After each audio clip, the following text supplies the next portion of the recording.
자, 오프닝벨 라이브 시작하겠습니다. 8시 59분 지나가고 있고요. 두 분 한번 모셔보겠습니다. 하창원 본부장님 그리고 김정현 본부장님 어서 오세요. 네, 안녕하십니까. 개장 전략 9시 땡 쳤습니다. 자, 두 분의 전략 들어보자면 하창원 본부장님부터. 네, 뭐 오늘도 좀 비슷합니다. 전일이랑 좀 이렇게 미국장도 2거래일 동안 정말 많은 일들이 있었거든요. 네. 그래서 우리나라도 일단 뭐 보수적으로 시작을 한다라고 보시면 될 것 같고 이제 수출 기업들 중심 뭐 조선방산 변압기 뭐 거기에다가 지수 연동된 거를 그냥 계속 하시는 게 맞을 것 같아요. 네, 그 외에는 뭐 딱히 다시 기술 조선방산 변압기. 조선 방산 네. 변압기. 네. 오케이. 알겠습니다. 김정현 본부장님. 네, 시장은 업사이드는 단기적으로는 쉽지 않고요. 일단 보수적으로 보시는 게 맞고요. 큰 뭐 초신성 같은 폭발이 없겠지만은 그래도 어떤 뚜렷한 방향성을 확실히 보여주기는 어렵고 사실은 저는 약간 보수적입니다. 밸류업하고 그다음에 조선 방사는 조선하고 화장품, 조선 화장품 밸류업 관련된 은행주 요 정도만 내려갈 때 대응하는 정도이고 나머지 거는 애매하게 반등하면은 미련을 없애는 게 나을 것 같습니다. 오케이. 알겠습니다. 시장 시작했고요. 코스피가 0.26% 마이너스 2429, 코스닥은 0.1% 플러스 685, 요 정도에서 시작을 하고 있습니다. 하이닉스, 삼성전자 나란히 0.5% 약세로 시작하고요. 오늘은 삼바가 제일 많이 빠지네요. 3% 마이너스로 시작하고 있습니다. LG 에너지 솔루션만 조금 오르는데요. 0.8% 플러스 37만 5천 원. 나머지 종목들도 대부분 다 약보합권 0.3%대 약세입니다.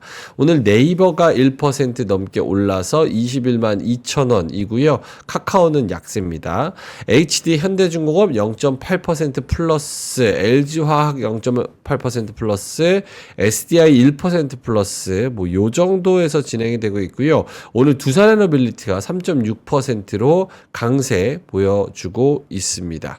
조선주가 역시 나쁘지 않은 것 같습니다. HD 현대중공업 아까 0.8% 플러스라고 말씀을 드렸고 한화오션이 오늘 2% 가까이 올라서 출발을 하고 있습니다. 코스닥 쪽은 분위기가 조금 더 나은데요. 알테오젠, 에코프로비엠 둘 다 0.7% 플러스고요. 에코프로도 0.6% 정도 오르면서 시작하고 있습니다. 상위주 중에서는 삼천당 제약이 3.5%로 가장 나은 흐름이고요. 나머지 종목들은 다 약보합권, 강보합권 왔다 갔다 방향성을 좀 찾고 있습니다. 오늘 그래도 눈에 띄는 거는 ST팜이 4.7% 오르면서 시작을 하고요. 나머지 종목들은 흐름을 좀 지켜봐야겠습니다. 하창 본부장님 눈에 띄는 종목들 있을까요? 네, 일단 오늘은 좀 바이오 쪽에서 좀 반등이 나오고 있고, 그 다음에 이제 원전 쪽은 오늘 좀 좋은 뉴스들이 있었죠. 그 이제 해외 수주 1.2조짜리 그거에다가 두산 에너빌리티가 또 이제 원전 관련된 협력을 하는 뉴스가 나왔고요. 그래서 뭐 직접적인 연관이 있는 두산 에너빌리티 그리고 BHI는 수주 잔고가 워낙 많으니까 뭐 그런 부분에서 좀 빠르게 강한 흐름이 나오고 있는 것 같고요. 그다음에 놀자주 음반 판매 11월 달이 나왔는데 그게 이제 중국 지역은 YY 기준으로 상당히 좀 좋아졌더라고요. 네. 거기다가 어제 소개해드렸던 그 이제 인디밴드 공연 그런 것들로 인해서 또 한한령 해제 일부 기대감이 있는 것 같고요. 역시나 오늘도 이제 뭐 HD 현대 그룹 뭐 조선을 중심으로 좋은 기조가 만들어지고 있습니다. LNG 프로젝트에 대한 기대감 또 이제 기업에 대한 밸류업 이슈 관련된 부분들도 있고요. 뭐 워낙 뭐 MRO도 있고 뭐 이벤트가 많아서 그런 쪽에서 좀 좋은 기조가 나오고 있는 것 같고요. 그다음에 이제 오늘 또 인조 흑연 관련된 이슈가 나왔는데 그쪽은 아직까지는 별로 안 움직이는 것 같고요.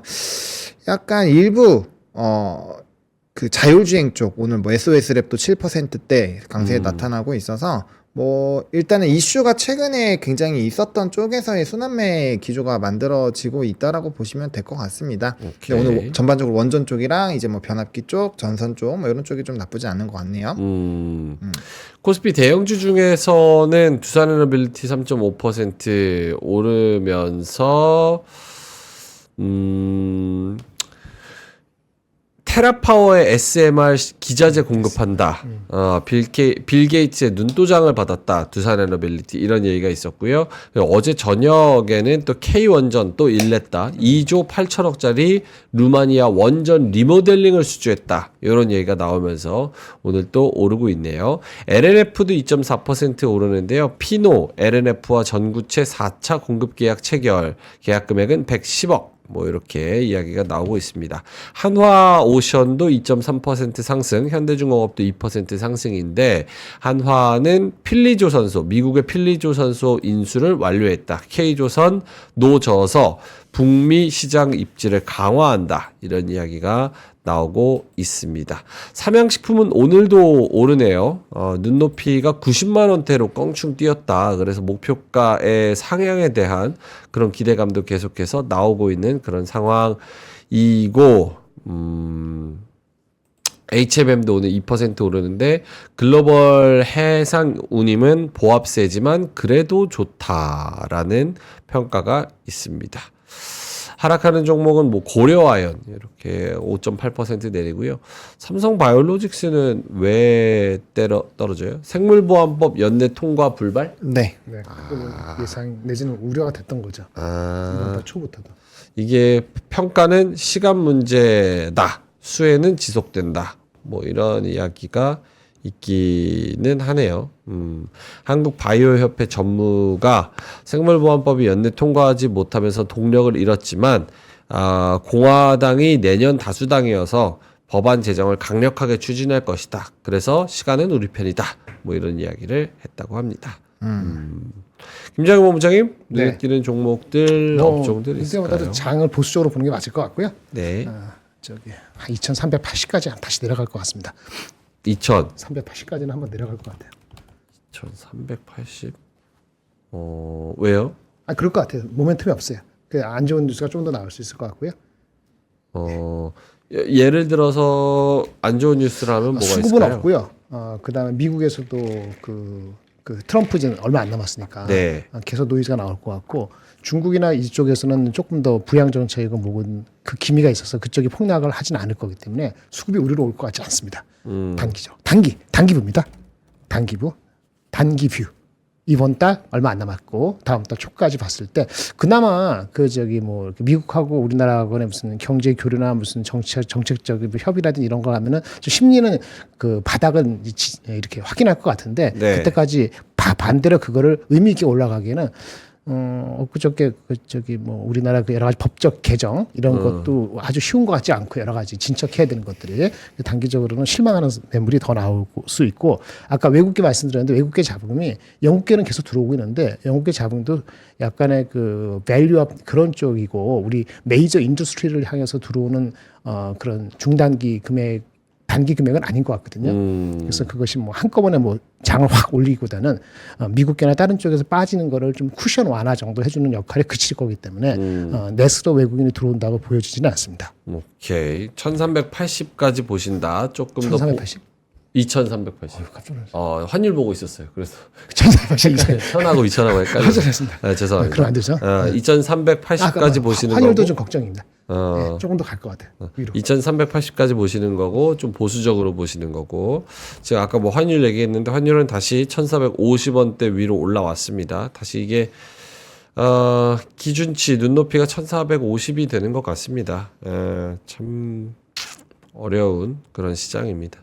진짜 연말 분위기가 너무 안 나는 그런 시장이어서 조금 좀 침울합니다. 자영업자도 힘들고 주식하는 사람도 힘들고 참 아이고 참 알겠습니다. 하창범 본부장님 좀 더 특징적으로 뭐 수급이나 이런 거 초반 수급 뭐 수급보다는 또 던지네 이놈들. 와 징하다 징해. 수급은 어쩔 수 없죠. 네. 아, 일단 오늘 해운주들도 좀 강하게 움직이는 것 같아요. 뭐 해운주? 대한해운, 흥하해운 뭐 이런 쪽도 움직이고 있는 것 같고, 그러니까 지금 어쨌든 시장에서 계속 관심을 받고 있는 쪽을 하시는 게 뭐 그나마 약간의 좀 안전지대 같은 느낌이 듭니다. 그래가지고 뭐 자율주행이나 이런 것들이 계속 움직이고 있잖아요. 그러니까 결과적으로 좀 모멘텀이 확실한 쪽만 움직이고 있는 상황이고 오늘 신규 상장주 두캔바이오 51%로 시작해서 장중 76%까지 올랐다가 조금 밀리고 있는 상황인데 뭐 이제 시장 점유율 굉장히 높은 회사더라고요. 뭐 한번 정도 공부해 보시면 좋을 것 같고, 근데 대신에 상장 첫날 유통 물량이 많아서 변동성은 굉장히 심할 겁니다. 그거까지 좀 보시면 될 것 같고, 추가적으로 이제 뭐 말씀해 주신 것처럼 수급은 안 좋습니다. 외국인이 1,423억 원 매도하고 있고, 프로그램 비차익 순매도도 1,350억 정도 나오고 있습니다. 선물이 또 매도가 나오고 있으니까 이렇게 되면 또 금융투자에서 물량을 던질 확률이 일단 높고요. 네. 그다음에 현선물 같은 경우도 지금 백어데이션으로 역전이 되어 있어서 좀 부정적으로 현재 보고 있는 게 맞는 것 같고요. 그다음에 전일에 풋옵션 외국인들이 대량으로 또 매수했어요. 그래서 풋 포지션 굉장히 세게 잡았다라는 거. 그래서 뭐 전반적으로 뭐 분위기가 오늘 중국의 이제 LPR 또 인하 관련된 부분에서 노이즈가 좀 있는데, 네. 만약에 지금 엔화 같은 경우는 지금 157까지 떨어졌잖아요. 그러면 이제 달러가 상대적으로 또 강세가 되는 거고, 위안화가 또 LPR 금리 인하를 해버리면 위안화 약세 쪽으로 또 갈 수 있으니, 그렇게 되면 또 강달러 기조가 더 세지겠죠. 그래서 그런 것들을 좀 봐야 될 것 같고, 그다음 CNN 공포 지수가 지금 익스트림리 공포입니다. 그 제일 공포, 최고 공포 수준이에요. 그리드 밑에 끝단에 탐욕 공포 지수. 그거 제일 그리드 밑에요. 왼쪽으로. 제일 밑에. 피어, 익스트림 피어로 오케이. 되어 있고요. 그래서 환율도 좀 부정적이고, 그다음에 단기 2년짜리 미국채는 떨어졌는데 10년, 20년, 30년 다 올랐어요. 네. 보면은 조금 쉽지 않은 것 같아요. 다우가 그나마 GDP라든지 뭐 주간 실업수당 청구 건수에서 조금 뭐 만회를 하긴 했는데 그 하락분을 끊어낸 거죠. 근데 나머지 쪽은 그렇게 좋지 않았고, 거기도 이제 방어주들이 좀 디펜스한 게 다거든요. 그래서 뭐 일단 단기적으로는 미국도 약간의 뭐 차익에 대한 우려가 이틀 만에 제 미국 정도 많이 빠졌거든요. 그러니까 만약에 이 거래일 전에 국장 짜증나서 가신 분들은 지금 또 엄청 스트레스 받고 계실 겁니다. 이틀 동안 정말 많이 빠져가지고 네, 그렇게 보시면 될 것 같고, 전반적으로 약간은 좀 쉬어가는 흐름들인 것 같아요. 그래서 이제 이 분위기가 좋지 않으니까, 특히나 우리나라 같은 경우는 오늘 생산자 물가 요것도 있는데, 네. 이게 나온 김에 보여드리면 생산 물가가 또 반등했고 공급 물가도 7개월 만에 최고치입니다. 이것도 네네. 안 좋죠. 네, 물가 올라가고 하는 거니까. 고환율의 생산 물가 반등, 네. 공급 물가도 7개월 만에 최고. 이거 우리나라. 네, 우리나라. 네. 그러면은 또 내수 부분에서 문제 생길 거고, 가격을 전가하게 되면은 이제 또 이 원화 가치 또 떨어지잖아요. 그렇네. 네, 그런 시나리오가 계속 이제, 그러니까 우리나라가 내수라도 좋았으면 이렇진 않은데, 그렇죠. 내수도 안 좋고 지금 수출도 동시에 좀 물음표니까 굉장히 지금 쉽지 않습니다. 거기다 이제 정책적으로 뭔가 우리 수출 기업들을 디펜스 해줄 수 있는 그런 상황도 아니고, 예산안 같은 경우도 그렇고, 그래서 전반적으로 보면은 그러니까 각계 전투에서 힘을 내야 되는데, 그러다 보니까 이제 좀 자체적으로 잘하고 있는 뭐 조선, 뭐 이렇게 수출 데이터 잘 나오는 뭐 라면, 뭐 이런 쪽으로 가는 것 같고, 또 이제 20일 지나서 내일 또 수출입 데이터 나오니까 네. 아마 수출입 데이터가 또 강해지는 쪽으로 수급이 굉장히 강하게 쏠릴 수 있어요. 그래서 내일 이제 새벽부터 수입 물가 이런 데이터 좀 보셔야 되고, 그 다음에 HS 코드로 해서 로우 데이터 좀 보시면서 기조를 좀 체크를 하셔야 될 것 같습니다. 네. 컨트롤 타워의 부재가 진짜 뼈 아픕니다. 특히 이제 기업들이 미국에 투자 되게 많이 했잖아요. 네. 저 몰랐는데 2023년 기준으로 미국에 가장 많이 투자한 나라가 한국이더만요. 맞아요. 20 얼마? 28조 원 그럴 것 투자했다 그랬나? 얼마 중국이 투자했다 못하니까 그랬나? 또 우리가 또 더 많이 했고. 근데도 완전 뭐 패싱 당하고 지금 뭐 찍소리도 못 하고 돈은 제일 많이 써놓고 가가지고 우리나라 돈 썼으니까 뭐 봐주고 뭐 빼주고 뭐 이렇게 얘기를 해야 되는데, 그걸 기업 차원에서 혼자 할 수 있나요? 뭐 나라에서 관 차원에서 같이 해야지. 근데 뭐 지금 뭐 돈만 쓰고 완전히 호구 잡히게 생겼습니다. 아이 참 아쉽네요. 자, 김장현 본부장님도 네, 뭐 아까 초반에 다 말씀드렸습니다. 수급 관련돼서 코멘트를 좀 해주신다면. 아까 말씀드린 것처럼 외국인은 안 들어올 거예요. 전체적으로는 장기 갖고 있는 영국이나 유럽 쪽은 장기적으로 보는 사람들은 많이 빠지면 2,400에서는 들어와요. 그래서 영국계가 들어온 거거든요. 영국계는 올 초부터도 계속 지금 보니까 누적을 한 9조 넘게 샀어요. 네. 영국계는. 하지만 그거 전체적인 외국계는 지난달에 지난달에 10월달에 한 7조인가 팔았고, 네. 지난달에도 3조, 4조 팔았거든요. 네. 근데 지금은 이제 이렇게 연말이니까 휴가 가고 다 하니까 기본적으로 많이 그게 없어요. 그러니까 다시 내년에 다시 돌아와야 돼. 여름철 크리스마스 휴가 가고 했기 때문에. 근데 그거 갈 때 어떻게 해요? 찝찝한 것들은 정리하고 가든지 그렇게 되죠. 그리고 해바뀌니까 뭔가 괜찮은 것 같다 그 사이에. 그러면 그때 와서 다시 하거든요. 그러니까 수급이 많지 않으니까 우리 자체 수급으로 버티든지, 그러니까 우리 자체 수급도 똘똘한 놈만 벗고 조금만 이상하면 다 버리죠. 그러니까 원래 이게 아니더라도, 원래 이런 12월 달에 우리 이 사태가 아니더라도 12월 달에는 수급이 안 좋습니다. 보수로 그런 게 맞아요. 락인 프라핏 하든지 아니면 포커스를 애착 갖는 것도 줄여야 되거든요.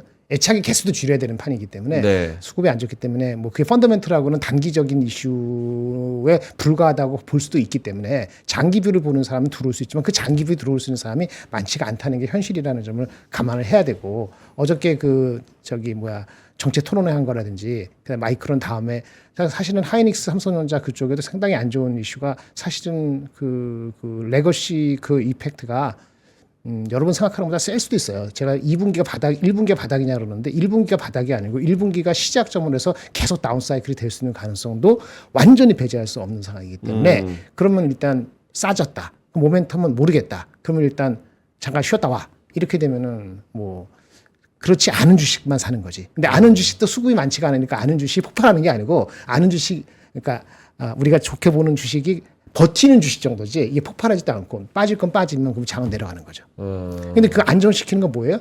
아까 무슨 정책적으로 뭐 상법이고 뭐고 간에 전향적으로 간다든지, 그렇죠? 어떤 정치적인 로드맵이 빨리 엑셀러레이션 돼가지고 빨리 될 것 같다든지, 뭐 이렇게 되면 환율이 빨리 안정화돼서 1,400은커녕 1,440에서 더 이상 안 간다든지 이런 게 네. 있어야지 들어올 모멘텀을 찾을 거 아니겠어요? 그게 뭐 다음 주에 찾을 수도 있겠습니다만 금방 찾기에는 아주 쉬운 상황이 아니기 때문에 다운사이드가 먼저 일어나고, 그리고 그 다음에 저가 매수에 의해서 어디서 결정된 다음에 보통 연초는 연체 효과가 있다고 하니까 해 바뀌어서나 어떤 의미를 갖는 그런 분위기를 흘러들어갈 가능성이 있다. 뭔가 폭발적인 무슨 핵융합적인 무슨 뭐가 내재되어 있는 게 모르는 게 있지 않는 한은 긍정적인 걸로, 그렇지 않으면 쉽지 않다 이렇게 봅니다. 알겠습니다. 자꾸 똑같은 질문해서 죄송합니다. 근데 그러니까 외국인의 그 대량 매도, 오늘도 지금 17분 지났는데도 2천억 팔고 시작하잖아요. 네. 기관도 1,100억 마이너스. 그러니까 아주 그냥 팔려고 작정한 그런 상황인데, 사실 이게 더 서운한 거는 뭐 계엄 때야 정치 리스크로 그렇다 치지만 어쨌든 지금은 뭐 지금 이전보다는 좀 줄어들었는데 매도 규모나 매도의 그런 방향성이나 이런 거는 전혀 바뀐 게 없고 오히려 더 심해지면서 이해할 수가 없는, 이렇게 대량으로 계속 매도 때리는데, 일단 첫 번째로 궁금한 게 한 번 더 이유를 좀 짚어주면 좋겠고, 두 번째로는 이게 환율이랑 엮어서 우리가 지금 환율 방어를 하고 있는지, 그리고 어디까지 할 수 있는지, 이런 거 좀 궁금해요. 일단은 외국인 수급 이탈에 대한 이유는 크게 두 가지입니다. 습관적으로 또 노트패드를. 첫 번째는 이 수출에 대한 불안정성입니다. 네. 기본적으로 내수와 수출이 부정적인 상황에서 우리나라 화폐 가치가 좋을 수가 없는 상황이에요. 근데 또 미국 쪽에서 정권이 바뀌잖아요. 근데 또 하필이면은 보호무역주의를 엄청나게 강하게 밀고 있는 사람이 돼버렸거든요. 그러다 보니까 이제 앞으로의 이런 수출에 대한 흐름들이 굉장히 좀 피곤해질 텐데, 문제는 우리나라가 그러니까 주요 품목들이 지금 대부분 안 좋은 상황이고, 그나마 남아있는 게 반도체인데, 반도체도 중국발에 대한 영향으로 인해서 좀 꺾일 것이라는 전망이 꽤 많이 나와 있잖아요. 네. 그래서 그런 부분에서는 이제 우리나라 수출 볼륨 자체는 좀 떨어질 확률이 굉장히 높은 거죠. 그런 상황에서 내수라도 좀 너무 좋을 텐데, 내수도 아까 보여드린 뭐 수입 물가 같은 것도 화폐 가치가 떨어지니까 당연히 수입하는 거에서 원가가 높아지고, 그다음에 요즘에 물가가 많이 높아진 것들은 우리가 다 체감을 하고 있잖아요. 그러니까 그러다 보니까 소비가 많이 써야 되는데, 이따 뉴스에서도 하나 들고 오긴 했지만 소비가 정말 양극화가 많이 되어 있어요. 그러다 보니까 이제 자영업자들이 코로나19 때보다 더 많이 도산하고 뭐 폐업하고 그런 상황들이 많이 늘어나고 있는 상황이고, 그럼 국내적으로 굉장히 좀 일단 힘든 상황이고요. 두 번째로는 요번에 밸류업 ETF, 이것도 오늘 지면 기사로 들고 왔었던 것 중에 하나인데, 밸류업 ETF가 지금 다 성과가 마이너스입니다. 그리고 이제 관심도 별로 없어요. 거래 대금도 많지 않습니다. 그 얘기는 즉슨 사실상 이제 일본이나 뭐 최근에 이렇게 밸류업을 했었던 나라들과 비교했을 때 뭐 정책적이나 아니면 이제 강제성이나 이런 거에서 너무 떨어지는 거죠. 그래서 너무나도 고맙게도 그래도 많은 기업들이 자체적으로 기업 가치 제고를 위한 계획 발표를 해주고 있어요. 그건 너무 좋은 것 같긴 한데, 근데 이제 또 이게 괴리가 있는 거죠. 정책적으로 끌고 가주면서 그랬으면 더 이게 파급 효과가 좋았을 텐데 지금 따로 국밥이잖아요. 그러니까 오히려 신문 기사에 이런 것들이 있어요. 오늘 밸류업 이제 편입 다시 돼서 이제 뭐 금융주, KB금융이라든지 이런 것도 들어가는데 효과가 글쎄라는 막 타이틀이 나와요. 그런 네. 것들이 자체가 이제 이런 밸류업에 대한 전반적인 기대감이 꺾인 거죠. 근데 사실상 그 두 개가 우리나라 외국인 수급이 정말 많이 들어오게 됐었던 주 요인인데 그 두 개가 다 꺾여버리다 보니까 외국인의 수급 이탈은 나올 수밖에 없는 상황이고요. 환율 방어는 저는 좀 쉽지 않을 거라고 봅니다. 쉽지 왜냐면 않다. 네, 최근에 제가 수출이 잡히지 않으면 환율은 안 잡힐 거다라고 말씀을 드렸는데, 제가 알기로는 아마 이렇게 컨트롤 할 수 있는 보유금도 별로 없을 거예요. 그래서 지금 이제 할 수 있는 거는 구두 개입 정도? 정말 뭐 이제 수합이나 이런 걸로 뭔가 이제 유동성을 만들 수는 있겠지만, 지금 시점에서 이 과격하게 잡기가 일단 쉽지 않을 뿐더러, 게다가 지금 엔화는 강세로 가려다가 지금 이제 돌아섰고, 위안화도 뭐 부양책 하기 위해서 계속적으로 뭐 지준율 이런 거 건들면 화폐 가치 떨어질 거고, 유럽도 지금 금리 인하 계속 하고 있잖아요. 경기에 대한 불안감 이런 것들로 선제적인 대응을 하고 있거든요. 그럼 어쩔 수 없이 강달러가 될 수밖에 없어요. 그런 상황에서 지금 이제 뭔가 우리나라 화폐 가치가 강해질 요인이 앞단에 그런 요인들로 없기 때문에, 그러면은 사실상 환율이 쉽게 잡히기가 쉽지가 않죠. 네, 그걸 디펜스를 하려고 하더라도 이 글로벌적인 정세 자체가 그거를 막기가 힘든 기류로 갖고 있기 때문에 지금 상황에서는 좀 어렵다라고 보는 게 맞지 않을까 이렇게 생각을 하고 있습니다. 질문에 답변이 되셨을지 모르겠네요. 네. 외환 방파제까지 흔들 쪼그라든 외환 보유액 외평기금도 허문다. 외환 대응 능력이 시험대에 올랐다. 외환 보유고는 물론이고 외평기금까지 터는 등 대응에 나섰다. 근데 이 기금도 딴 데서 갖다 빼서 써버렸습니다. 그래서 지금 그렇게 여력이 녹록치는 않은 그런 상황입니다. 어제 정규재님 저녁 방송에 나오셨는데 내용은 좋더라고요. 조금 뭐 생각이랑 다른 것도 있지만 뭐 디테일한 내용은 나쁘지 않더라고요. 그거 한번 보시면 좋을 것 같습니다. 자, 김정일 본부장님도 근데 네. 뭐 아까 뭐 이야기 해주셨지만 수급의 매도세, 외국인의 매도세가 오늘 초반부터 엄청 가팔라요. 그러면서 시장이 지금 내리꽂고 있습니다. 코스피가 1.2%, 코스닥이 1.3% 내리는데 외국인이 지금 거의 1, 2분에 100억씩 매도 규모가 더 늘어나고 있습니다. 그래서 2244억 매도인데 그냥 저 막 작정하고 던지네요. 진짜 초반부터. 와, 이게 진짜 김정은 본부장님 말씀대로 그 외국은 크리스마스 휴가를 길게 가기 때문에 지금부터 뭔가 정리해서 포지션을 좀 정해놓고 그래야 되는 그런 움직임도 있고. 어제 그저께가 큰 변곡이었어요. 그러니까 말씀드렸는데 어제하고 그저께. 하루에 모든 게 다 바뀐다고 말씀을 드릴 수도 있잖아요. 우리는 그 계엄이 해제된 건 물론 다행이지만은 그렇죠. 네. 계엄이 났다가 다시 해제돼가 그때 위기였다고 했는데 항상 위기는 그런 위기보다 더 큰 위기가 있는 거거든요. 이렇게 보면은 계엄이고 무슨 이런 탄핵 정국이 아니더라도 경제는 그냥 falling이었어요. 그러니까 추경 예산이고 뭐고 해서 예산을 확충을 많이 했었어야 돼요. 여당 야당 뭘 하는 게 아니고 그 여야를 떠나서 그거를 빨리 했었어야 된다고. 타이밍 이게 막 싸우고 해가지고 내년 하면은 내년 2분기 안에 집행되거든요. 그건 게임 끝났어요. 그렇죠? 컨트롤 타워 없다는데 지금 뭐 권한대행이고 뭐 대통령이 갑자기 한 달만 할 수도 없잖아요. 그럼 그 사이에 로스 나는 걸 보고 있는데 환율을 벌써 방어할 수 없다는 걸 우리 보노님도 나도 이렇게 알고 있는데 그 마지막 보류로 갖고 있는 게 수출적인데 수출적이 아작이 나게 생겼거든요. 그건 뭐 음식료만 갖고 우리가 먹고 살아? 그러니까 또 판단을 산 거지. 나 같아도 어제 이 한국 주식 진짜 애착 갖고 있는 거 내가 오늘 준비한 게 그건데 네. 미련 버리고 애착은 좁히고 집착도 버리고 미련도 버리고 그렇게 할 것 같다고 제가 판단을 어제 아침에 생각한 거예요. 어제 오후에. 근데 외국인이 뭐 저보다 더 똑똑하다 보면 대부분이 한 80% 나중에 내년 초 돼가지고 진짜 에비던스가 하드 에비던스가 좋게 나오면은 그때 불이 나게 삽니다. 참 말씀드렸잖아요.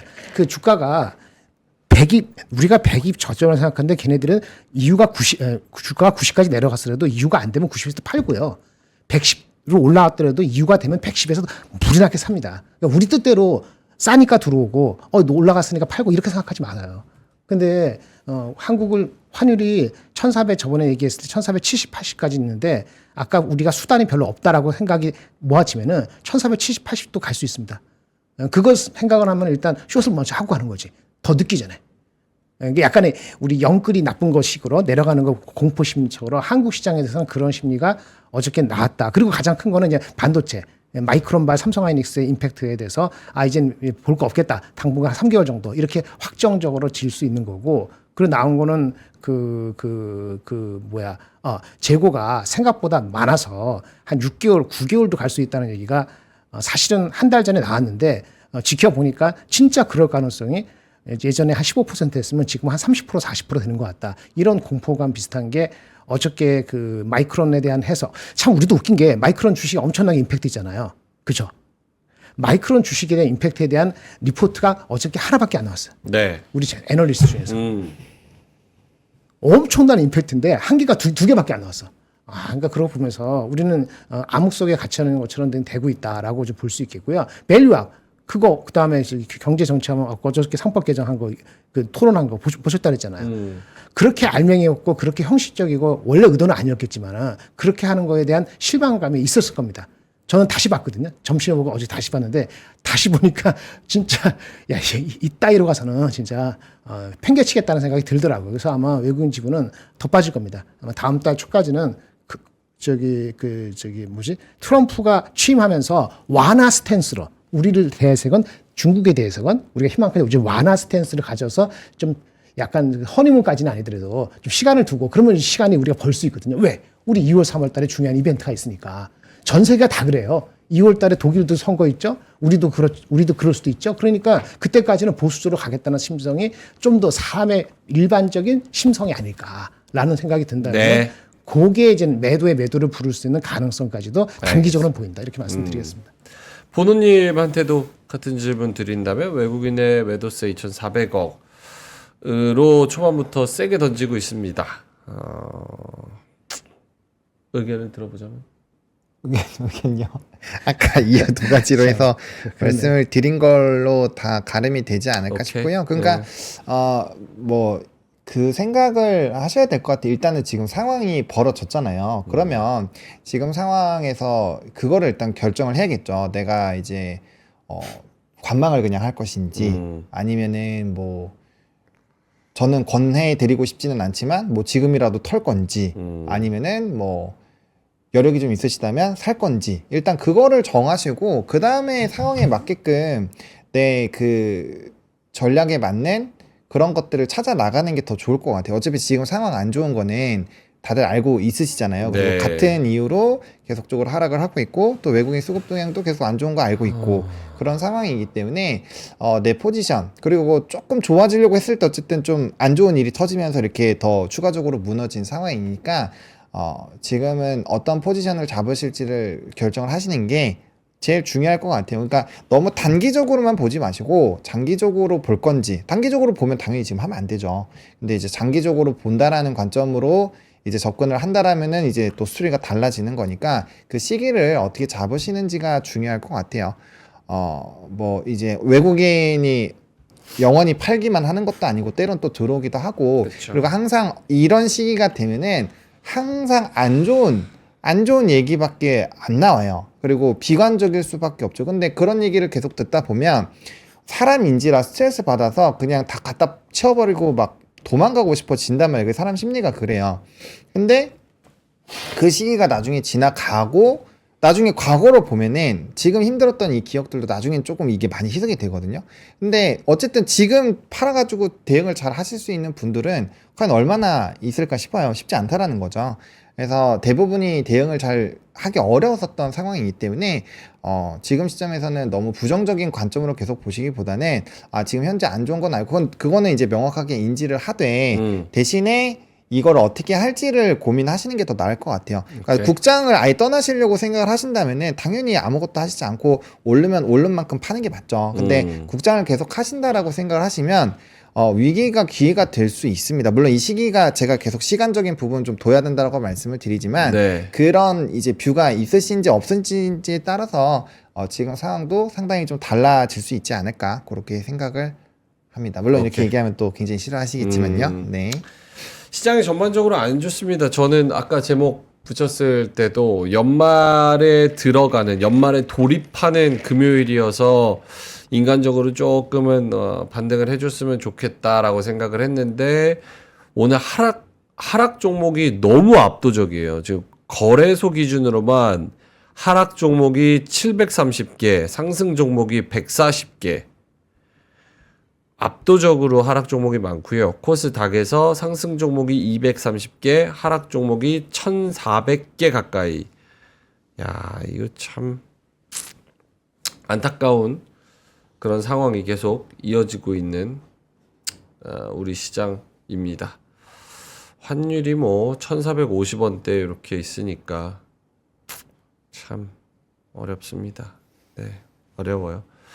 어려운 게 맞습니다. 지금 어려운 게 맞고 나만 어려운 게 아니니까 너무 상대적으로 막 박탈감 느끼시기보다는 조금 더 냉정하고 한 발 물러서서 생각하는 그런 전략이 맞는 것 같습니다. 자, 그러면은 자료 한번 가볼까요? 이제 갔다 와서 이제 오늘 뭐 상승 종목도 별로 없어가지고 네. 사실 조선주 몇 개 빼고는 거의 다 전멸이에요. 아마 리포트나 그런 것도 많지는 않았을 것 같아요. 네, 네, 보니까 지금 어제 오늘 사이에 그렇게 좋지 않습니다.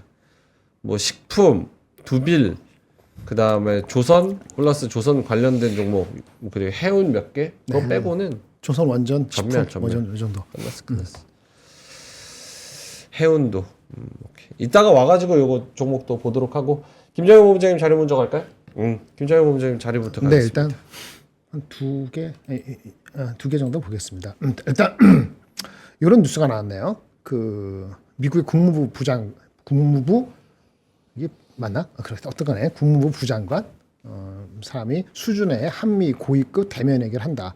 영어로 표현은 engagement라는 단어를 썼더라고요. 그거를 대면 회견으로 표현했어요. 그러니까 아직 안 왔잖아요. 원래 12월 달에 오기로 돼 있었고 뭐 누가 오긴 다 취소되고 뭐 네, 그렇지 않습니까? 맞아요. 조금은 뭐 이렇게 일단 큰 거는 일단 넘어갔다고 보는 건지 한미 고위급 대면 회견 engagement를 하겠다라고 얘기를 해서 좀 그게 좀 외부적으로 그 미국과의 대면 외교 그 뉴스가 다른 투자가들이나 그런 쪽한테도 아주 안정화되는 그런 메시지로 전달되기를 희망해 봅니다. 그게 뭐 실체가 있을지 형식적인 심발릭한 건지는 모르겠습니다만은 그래서 그런 거 뉴스가 나왔다는 게 우리한테 중요하다고 보여지고요. 그 다음에 저는 세 가지 뉴스를 좀 가져왔는데 중복될 수도 있는데 네. 한번 말씀드리겠습니다. 애플이 그 지금 아이폰 그 새로 나온 그 버전이 그 AI가 중국 쪽으로 지금 못 가고 있거든요. AI 폰이 안 돼요. 아이폰이 중국 쪽에는 왜냐면 중국의 로컬 업체하고 AI 협력해야 된다 그러는데 열심히 하고 있답니다. 텐센트하고 바이트 댄스하고 그래서 이것이 좀 빨리 되기를 바람하지 않습니다. 왜냐하면은 중국 마켓이 잘 돼서 AI가 온 디바이스용에서 의미 있게 돼야 되거든요. 어저께 이제 시리가 이제 챗GPT 한다고 엊그저께 발표됐잖아요. 근데 중국은 아무것도 못 하고 있거든요. 중국 쪽에 나가는 아이폰에 AI 통합되는 거 빨리 엑셀러레이션 되는 것이 온 디바이스 AI에 대한 그 가늠을 하는 첫 작대가 되고 향후에도 그게 IT에 상당히 의미가 되기 때문에 이게 잘 되길 바랍니다. 이 일정이 안 잡히고 있어요. 대충 3월달, 4월달 그러는데 지금 12월 말이니까 그때까지 될 수 있을지 모르겠는데 이게 가장 중요합니다. IT에서는. 그래서 이런 기대가 있으니까 애플이 높이 올라갔음에도 불구하고 주가가 안 빠지는 거예요. 그 기대가. 만약에 애플이 내려가잖아요. 이런 거 잘 안 돼서 그러면 내년도 중반에도 IT에 별로 하드웨어적으로는 기댈 게 별로 없다라고 볼 수도 있어요. 네. 만약 그렇게 되면 IT 소프트웨어, AI 소프트웨어잖아요. 팔란티아, 뭐 세일즈포스 이렇게 있는 거 갖고 우리 그 B2B 하는 거 그것만 되고 이건 B2C잖아요. B2C가 별로 재미없다라고 할 수 있는데 B2C가 테이크업 더 포지션 하려면은 애플의 아이폰이 중국에서의 진척이 빨리 되는 게 모든 사람이 중요하다. 이거는 뉴스의 가장 중요한 것 같습니다. 그러면 제가 아까 말씀드린 우리도 이제 그 새로운 그 리더십이 필요하고 뭐 하여튼 그 탄핵의 정국의 흐름에 따라서 일정이 달라질 수 있는데 독일도 지금 장난이 아니에요. 독일이 갑자기 가져온 건 이렇습니다. 독일이 경제가 계속 안 좋은 거 네. 우리한테도 간접적으로 시내를 줘서 안 좋거든요. 어.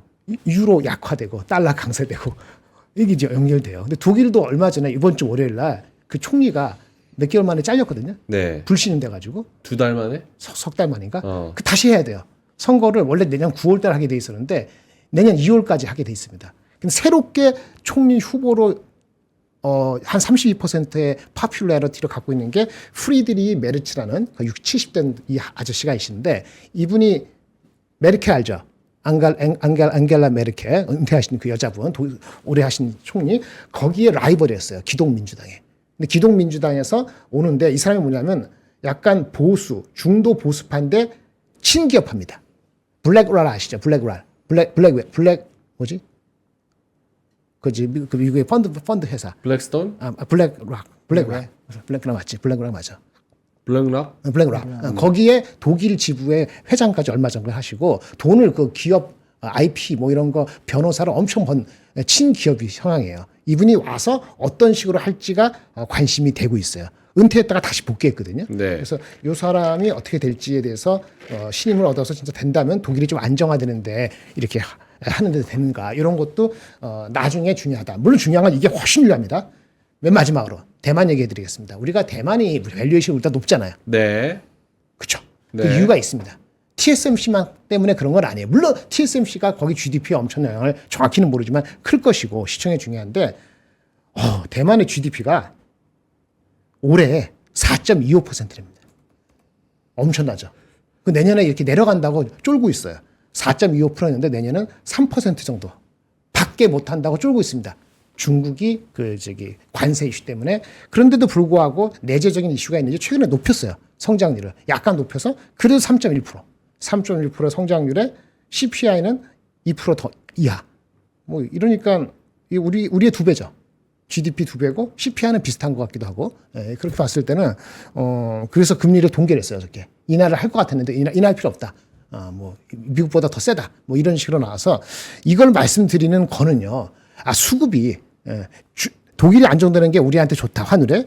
대만이 너무 잘 나가는 거 우리한테 부정적이다. 상대적으로. 그렇게 얘기할 수 있는 여지이기 때문이고요. IT 전체적으로는 애플이 온 디바이스를 가는 시점이 연초부터 연초나 1분기 지나기 전에 AI가 아이폰에 통합되는 거 또는 갤럭시 S25잖아요. 그것도 이제 그 AI 통합되는 게 더 강력히 나온다거든요. 그게 내년 2월쯤 나올 겁니다. 그런 것들이 연초부터 지금 휴대폰이 안 좋은데 그쪽에서 뭔가 캐탈리스트가 보인다면은 좀 좋겠다라는 심정에서 세 가지를 가져왔습니다. 이상입니다. S25는 AI 못 써요? 재미나 있어요?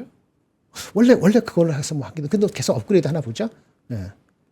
확실하게 해야 됩니다. 재미나이 쓰는 게 원래 구글 거. S25. 구글 거니까 재미나이 어떤 버전인지 모르지만 구글 거 하겠죠. 그래요? 삼성은 애플 거죠. 삼성은 구글이죠. 아니, 오픈 AI 그거 뭐냐 4O 그 구독해서 쓰고 있는데 좋더라고요.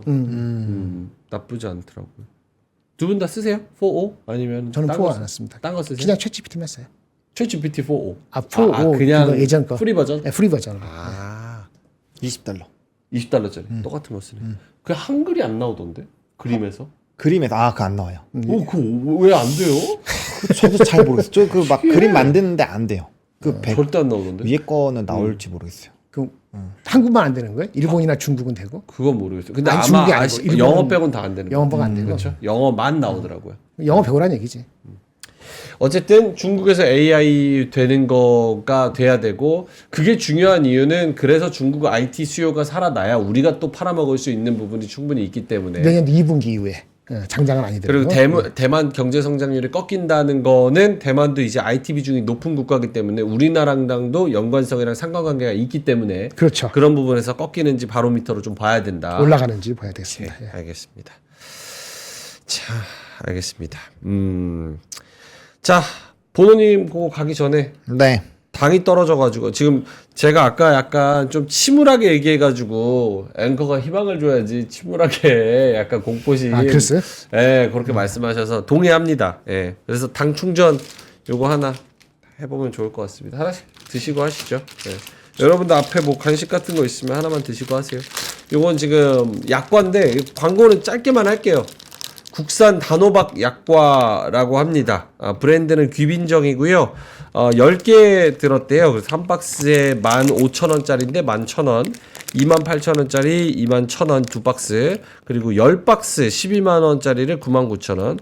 겉은 바사삭, 속은 꾸덕한 설탕하고 화학 첨가물이 안 들어간 26년 단호박 약과라고 합니다. 간식 선물, 티타임 완벽, 개별 포장으로 깔끔하게 달거나 기름지지 않고요. 단호박 맛으로 아주 달달하게 개당 150원 꼴이라고 합니다. 그래서 이 간식으로 당 떨어지는 요즘이니까 한번 드셔보시면 좋을 것 같습니다. 저는 어저께 미리 하나 먹어봤는데 안 달아.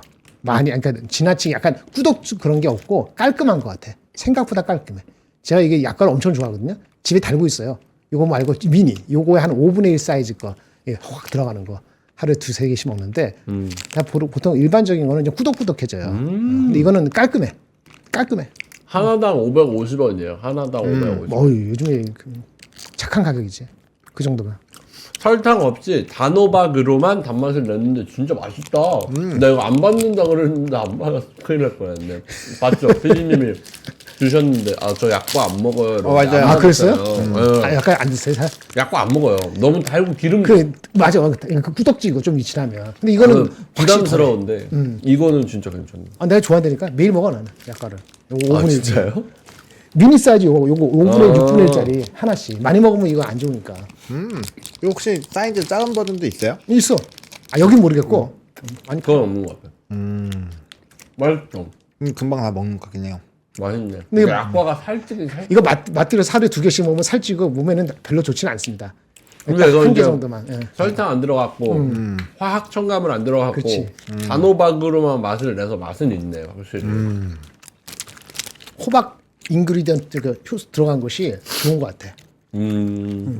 단호박 자체는 영양가 좋은 거니까. 맛있네. 우유하고 이거 하나 먹으면.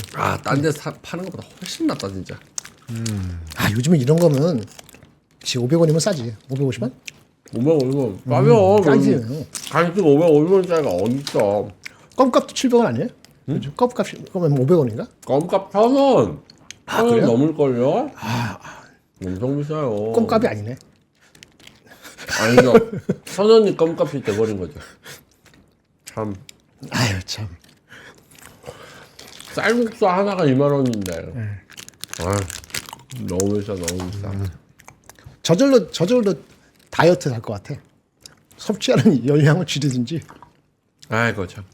고정 댓글에 링크 올려놨습니다. 당 떨어지시는 맛있다. 분들 하나씩 드셔보시면 좋을 것 같습니다. 15,000원짜리를 11,000원에 팔고 있으니까 3박스 정도 한번 드셔보시면 맛은 절대 후회 안 합니다. 제가 진짜 좋아. 아시죠? 맛없는 거 맛없다고 합니다. 제가 개런티 할게. 저는 매일 먹기 때문에 요거에 5분의 1 사이즈 매일 먹고 그거를 3개월에 한 번씩 브랜드를 바꿔서 와이프가 주문해서 먹거든요. 제가 워낙 좋아해갖고. 근데 이거는 깔끔해. 맛 좋고. 형님들 봐봐. 그때 오향, 환. 환. 그 꿀 들어가서 달달하다고 써있는데 거짓말이라고 했잖아. 엄청 써, 엄청 써. 그게 꿀 들어왔어. 저 맛은 엄청 까다로워요. 솔직하게 얘기합니다. 근데 이건 진짜 맛있어요. 그럼 이게 몇 개예요? 몇 개가? 10개. 10개? 뭐 5,000원이야? 10개인가? 한 팩에? 550원이라면서요. 10개면 5,000원이지. 곱하기 20 해야지 11,000원 그럼 아니에요? 20개 들어가서. 20개 들어간 거 11,000원. 20개 야, 들어가서. 그건 껌값이다. 그러네. 한끼 식사 11,000원에 20개면 꽤 한 끼 괜찮네. 식사도밖에 안 되잖아. 20개 받자. 괜찮네. 내 생각에는 이거는 한 5끼 식사 같은데? 2개씩 먹어도? 오케이. 오케이. 자, 보노님의 뉴스. 이렇게 장 안 좋을 때 뉴스 보면서 세상 돌아가는 거 플로우 알아서 좀 공부 좀 합시다. 그럽시다. 네. 뭐 보고 있으면 오르나요, 뭐. 그래서 오르네 보고 있으니까 살짝 반등했네. 뉴스 한번 보죠. 네. 그래서 먹는 얘기로 시작하겠습니다. 요즘 비빔밥도 10,000원이 넘는데 가성비 폭발에 대박난 곳 어딜까요? 다시. 비빔밥도 10,000원 넘는데 가성비 폭발에 대박난 곳 삼양. 맞아요? 아니에요. 뭐지? 그 외식. 외식 브랜드 중에 아, 외식 브랜드. 김간에? 김간에도 비싸다. 생각 좀 의외의 곳들이에요. 의외의 근데 저도 아울렛 같은 데 가면은 아울렛? 햄버거? 비슷해요. 뭐지? 햄버거 뭐지? 아니면? 요즘 잘 많이 없어지긴 했는데 아웃백. 아웃백? 에. 아웃백 엄청 비싼데? 언제쯤 아웃백이야 그게? 아 근데 아웃백이 요즘에 런치를 그냥 다 해주거든요. 아. 그래서 하나 시키면 뭐 사이드도 막 2개씩 주고 아 그런 식으로. 네, 그렇게 해서 오히려 2명 가서 왜 다른 데가 비싸지니까 2명 먹으면 요즘에 찌개 먹어도 막 한 3, 4만 원씩 나오잖아요. 충분히 부대찌개 나오죠. 먹어도 4만 막 그렇게 원이면. 3만 원대 나오잖아요. 근데 여기서 또 스테이크 시키고 하면은 뭐 할인 받고 하면 한 4, 5만 원으로 딱 끊어져요. 그러니까 약간 돈을 조금 더 주면은 푸짐하게 먹을 수 있는 거죠. 음료수도 무한리 음료수 막 3,000원씩 받잖아요, 요즘에. 그래서 요즘에 아웃백이나 애슐리 같은 데가 매장도 늘어나고 시장 규모도 늘어나고 그다음에 이제 매출도 5천억이 넘는데요, 아웃백이. 그래서 엄청나게 좋아지고 한국에서? 있다. 네. 그리고 가면 크네. 줄 엄청 서요. MBK가 샀잖아요. MBK가 아웃백이랑 창고랑 창고 43 맞아요. 거기랑 뭐 고깃집 몇 개 사가지고 창고는 많이 줄어들고 있는 것 같고요. 근데 아웃백은 확실히 이게 스토리가 괜찮은 것 같습니다. 이걸 왜 말씀드리느냐? 오히려 말씀해주신 뭐 김간에 뭐 이런 김밥 천국 이런 네. 데서 다 안 먹는데요. 사람들 비싸서. 비싸서. 비싸서. 그래서 편의점이나 이런 데서 더 먹고 최대한 이제 식사비를 줄이는 과정으로 가고 오히려 한 번 먹을 때 좀 좋은데 뭐 파인다이닝이라든지 이런 데가 오히려 훨씬 더 붐이라고 하더라고요. 그러니까 그래요? 이게 이제 가성비가 확 달라지는 거고 대신에 이게 먹는 쪽이 이렇게 달라져 버리면 확실히 좀 달라요. 요즘 강남 거리 있잖아요. 강남역 막 8번, 9번 쪽에 원래 고기 먹자 쫙 있고 하잖아요. 거기도 좀 횡합니다, 요즘에. 그래서 확실히 이렇게 사회가 많이 바뀌고 있는 그런 상황이어서 요거는 이제 우리의 이런 소비 패턴도 바뀌고 있고 나름대로 가성비를 막 따지려고 애를 굉장히 많이 쓴다. 그거 좀 보시면 될 것 같고 두 번째로는 중국의 자원 무기화 대비해서 핵심 광물 공급망의 55조를 우리나라가 이제 사용을 하려고 한다고 합니다. 뭐 비축량도 좀 늘리고요. 이제 요소수는 지금 베트남으로 다 바꿔놨어요. 그래서 요소수 대란은 앞으로 없다라고 보시면 돼요. 네. 그래서 상관이 없을 것 같은데 지금 오늘 사실 지면 뉴스에는 인조 흑연 얘기가 있었거든요. 관세를 뭐 엄청나게 이렇게 매기는 부분으로의 이슈가 있는데 어쨌든 광물을 이렇게 좀 돌리는 부분 계속적으로 이제 규제가 강화가 될 거니까 그리고 중국이 제일 많이 하는 게 히토류라든지 이런 광물 있잖아요. 그래서 이런 것들을 좀 대비를 하는 것은 상당히 좀 좋을 수가 있다. 그러면은 좀 아쉬운 거 지금 이게 화면 보여주시면 흑연 비중이 지금 제일 높아졌거든요. 그래서 흑연 관련돼서는 이제 음극재, 뭐 배터리 이런 쪽이 연관성이 있다 보니까 관련된 내용들을 좀 체크를 해보시면 좋을 것 같습니다. 네. 그리고 이제 내년에 방한 관광객이 역대 최대 수준이 될 거라는 전망이 나왔습니다. 물론 이제 전망은 야놀자 리서치에서 해서 이제 근데 얘네 여행 전문 연구 센터예요. 그래서 이제 예상치보다는 조금 줄어들긴 하지만 그래도 팬데믹보다는 훨씬 더 늘어난 수준이어서 이거를 과연 나쁘게만 볼 필요가 있을까라는 부분인 거죠. 그러니까 우리나라에 내수로 와서 면세나 이런 쪽은 안 좋잖아요. 왜냐면 소비 패턴이 달라졌으니까. 근데 뭐 이제 카지노라든지 이런 쪽은 좀 달라질 수 있다라는 거죠. 그래서 이것도 옥석 가리기를 조금은 해보셔야 되지 않을까. 이렇게 기사 생각하고 제목이 조금 애매하게 나왔네. 애매하긴 해요. 내년 방한 관광객인데 확정적으로 역대 최대 이렇게 뒤에 뭐 붙여야지. 기대나. 그렇죠. 예상, 뭐 뭐 이렇게 전망 해야지. 이래야 되는데. 뭐 과거형처럼 확정 이렇게 식으로 써놓고 의도가 다분하지. 심지어 리서치도 야놀자 리서치인데 당연히 저렇게 예상하겠지. 근데 어쨌든 뭐 많이 온다는 거는 좀 기대할 만하니까. 네, 근데 이거 뭐 항의가 좀 있었는지 입력은 이제 18시에 돼 있는데 네. 또 새벽 1시에 또 한 번 수정을 했어요. 수정이 이제 나오니까. 네. 근데 지면 뉴스에 나와 있는 내용이라서 네, 일단 좀 들고 왔습니다. 오케이. 프로모션을 잘했구만. 네. 그래서 관광 관련된 또 방한 관련된 여러 가지 또 네. 섹터나 이슈들 좀 살펴볼 수 있다. 오케이, 알겠습니다. 하나 더 있을까요? 환율인데 이거는 뭐 아까 얘기해가지고 많이 했으니까. 네. 네. 알겠습니다. 야놀자 상장을 나스닥에 한다 그랬나요? 예전 꽤 오래된 얘기인데 좀 오래됐죠. 너무 오래돼가지고 한 2, 3년 됐지. 나스닥에 한다 그랬어요? 기억이 안 나네.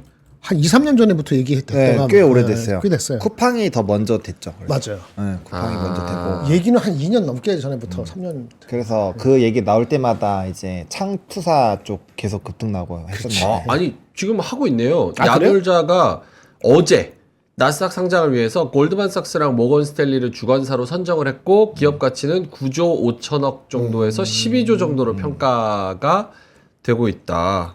그래서 일성 한마디 했구나. 그래서 누가요? 그래서 그런 전망도 좋게 하고 그런 모멘텀이 있다고 보는 거네요. 그래 나스닥 가는 게 맞지. 오케이. 토스랑 야놀자 나스닥 상장 추진 소식. 일단 거기서 가가지고 버티면은 인정받는 거잖아요. 물론 한국에서 나스닥 갔다가 퇴출되는 회사가 더 많지. 여태까지 10개 안 됐을걸요? 나스닥에서. 저거에 누가 손가락질할 수가 있습니까? 그거 좋은 거죠. 자기네 위해서 하는 거. 오케이. K 무인텔. 너무 웃기. 무인텔. 네, 알겠습니다. 자, 그러면 9시 50분 지나가고 있어서 요거 시장 마지막으로 한번 체크를 좀 해보고 그리고 마무리를 하도록 하죠. 일단 코스피, 코스닥이 0.96%, 1.06%. 아까의 하락세보다는 조금 한 4분의 1 정도 좀 올라오기는 했습니다. 하지만 그래도 약세고요. 외국인이 2,913억 마이너스, 기관이 1,400억 마이너스, 개인이 다 사주고 있는 그런 상황입니다. 하이닉스가 3.2% 마이너스 기록 중이고요. 조선주랑 여타 몇 개 종목 빼고는 조선, 해운 오늘 여기 빼고는 거의 다 전멸이라고 봐야겠습니다. 두빌 요 정도? 조선, 해운, 두산 에너빌리티 요 정도 빼고는 다 별로 좋지가 않습니다. 네이버도 1% 정도 오르고 개별 이슈니까. 코스닥 쪽에서도 알테오젠, HLB, 뭐 리가켄바이오 다 1%대, 3%대 약세 보여주고 있고요. 그나마 2차 전지가 하락폭을 조금 방어를 해주고 있는데 에코프로 비엠 에코프로 0.25%, 0.45% 플러스 요 정도. JYP 0.1% 플러스. 그러니까 그동안 얘기했던 것들, 뭐 엔터나 저희 화장품이나 아니면은 뭐 조선이나 관세랑 상관없거나 그래도 스토리로 끌고 나갈 수 있거나 혹은 아직 추세가 살아있는 애들은 떨어져도 어느 정도는 방어가 됩니다. 어느 정도는. 그쵸? 근데 나머지 종목들은 뭐 꼬라박을 때 더 세게 꼬라박으니까 참 쉽지 않은 그런 상황입니다. 오케이, 알겠습니다. 김장훈 본부장님 그 하이닉스 관련해서 코멘트를 좀 해주시면 좋을 것 같은데. 뭐 코멘트 할 게 있나요? 마이크론이 추를 쳤고 전망이 안 좋고 예 16만 원대면은 뭐 살 수도 있는데 아까 말씀드린 것처럼 사도 됩니다. 문제는 이제 시장보다 아웃퍼폼 할 수 있느냐에 대한 단기적인 뷰에 따라서 그 타이밍과 정도가 달라질 것 같습니다. 새로운 뉴스가 있다면 거기에 대해서 코멘트를 해드릴게요. 어제 오늘 사이에 뭐 그거 말고는 뭐 새로운 뉴스는 잘 못 본 것 같고요. 오히려 한미반도체 하나정밀 뭐 그것 쪽에 무슨 소송 제기하고 그건 있었는데 다른 뉴스는 없었고 하여튼 재고가 생각보다 많습니다. 라고 전해지고 있습니다. 그 여파가 그래서 1분기가 바닥인지 계속 말씀드렸는데 2분기가 바닥인지의 판단에 따라 갖고 뷰는 달라질 수가 있는 거죠. 그러니까 바닥에 사더라도 올라가는 타이밍은 뭐 이렇게 확신성이 좀 떨어질 수 있는 거죠. 타이밍, 시점에 대해서. 네, 그렇습니다. 오케이. 김정호님께서 오후에는 좋아질 거야. 힘내자, 힘내자, 아자아자 이렇게 말씀을 하셨는데 보노님 오후 들어서 반등하는 경우도 있죠? 아, 그럼요. 네, 뭐 어떤 일이 발생할지 아무도 모르니까요. 그래서 좀 힘든 구간인 건 맞아요. 저도 이렇게 브리핑 해드리는 입장에서 사실 좀 이렇게 되게 힘들죠. 말씀드리기가. 왜냐면 상황 자체가 좀 긍정적으로 많이 말씀을 드리고 싶은데 상황 자체가 좀 그러지 못해서 그렇기는 하지만 저는 그렇게 생각합니다. 그래도 긍정적으로 생각을 좀 더 해보면 마음이라도 편하지 않을까 생각을 해서 이게 원론적인 그거는 좀 쉽지 않겠지만 그래도 조금 너무 실망하고 힘이 안 빠지셨으면 좋겠어요. 이렇게 화이팅 좀 하셨으면 좋겠고 뭐 결과적으로 상황이 바뀌면 또 어떻게 될지 모릅니다. 어떤 일이 어떻게 발생할지는 우리 아무도 모르니까 좀 기대를 해보시고 차분히 좀 기다려 보시면은 좋을 것 같습니다. 초반에 이렇게 대량으로 매도 때리면은 이제 오후 들어서 12시, 2시 전후로 해가지고 또 오르는 경우도 있더라고요. 11시, 12시, 2시 이렇게 해서 좀 지켜보도록 하겠습니다. 일단은 너무 급격하게 기대를 갖기는 지금 조금 힘든 상황인 것 같습니다. 연말 랠리, 크리스마스 랠리 이런 거를 좀 기대하는데 저는 아직 기대하고 있어요. 사실 아직 기대를 하고 있지만 오히려 이렇게 또 환율도 안 좋고 또 기업들도 위기고 정치적으로도 위기고 요럴 때 아무 이유 없이 반등 주는 경우가 있더라고요. 추세적인 반등은 못 주겠지만 어쨌든 기술적인 반등을 주는 경우가 있어서 좀 기대를 해보기는 하지만 어쨌든 자 그럼 이제 갈까요? 네. 갈까요? 그러시죠. 아 참 발걸음이 무겁네요.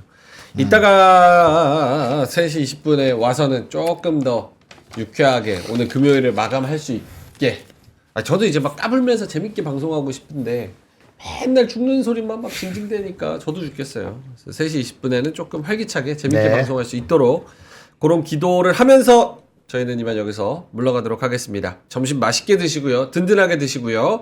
그리고 3시 20분에 웃으면서 뵐 수 있도록 하겠습니다. 오늘도 오프닝 벨 끝까지 함께 해주셔서 대단히 고맙습니다.